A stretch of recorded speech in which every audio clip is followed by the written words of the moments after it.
तो पांचवीं मरतबा वजारत उज़्मा के ओहदे के लिए बड़े मजबूत उम्मीदवार समझे जाते हैं। उस हवाले से उनका एक खौफनाक मंसूबा भी सामने आया। ये खौफनाक मंसूबा क्या है, इस हवाले से एक रिपोर्ट है, रिपोर्ट देख लेते हैं, वापस आते हैं, हमारे साथ रहेगा। इसराइली वज़ीर आज़म नेतन्याहू का नया खौफनाक मंसूबा।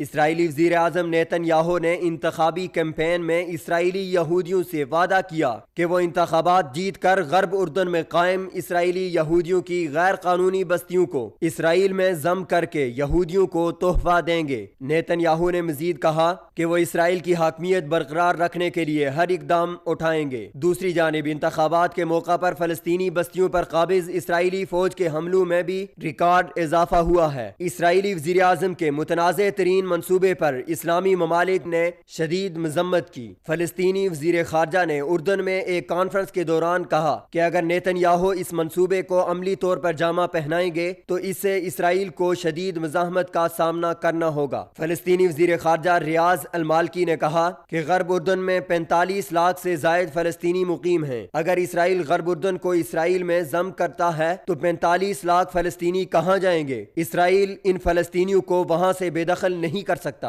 हम वहीं मौजूद रहेंगे। उन्होंने आलमी दुनिया से इसराइल के जारिहाना बयानात और अज़ाइम पर नोटिस लेने का मुतालबा करते हुए कहा कि आलम अरब और दीगर इस्लामी दुनिया को फलस्तीन का भरपूर साथ देना चाहिए। वाज़ेह रहे कि इसराइली वज़ीर आज़म नेतन्याहू को इंतखाबात में कामयाबी दिलवाने के लिए अमरीकी सदर डोनाल्ड ट्रंप ने गोलान पहाड़ियों पर गैर कानूनी इसराइली कब्जे को आईनी तौर पर तस्लीम करते हुए गोलान पहाड़ियों को इसराइल का हिस्सा करार दिया था। इससे कबल बैतुल मक़दस को अमरीकी सदर इसराइल का दारुल हुकूमत तस्लीम कर चुके हैं। सदी की बड़ी डील नामी मंसूबे के जरिए भी अमरीका और इसराइल फलस्तीन और बैतुल मक़दस पर मुकम्मल कंट्रोल के लिए कोशिशें कर रहे हैं। दूसरी जानिब फलस्तीनी मुसलमान गुज़िश्ता एक साल से हक के वापसी नामी तहरीक के जरिए इसराइल के गासिबाना कब्जों के खिलाफ एहतजाज कर रहे हैं। सैकड़ों निहत्ते फलस्तीनी मुजाहिरीन को इसराइली फौज गोलियों का निशाना बना चुकी है। सवाल यह है कि क्या किबला अव्वल की हिफाजत करना सिर्फ फलस्तीनियों की जिम्मेदारी है?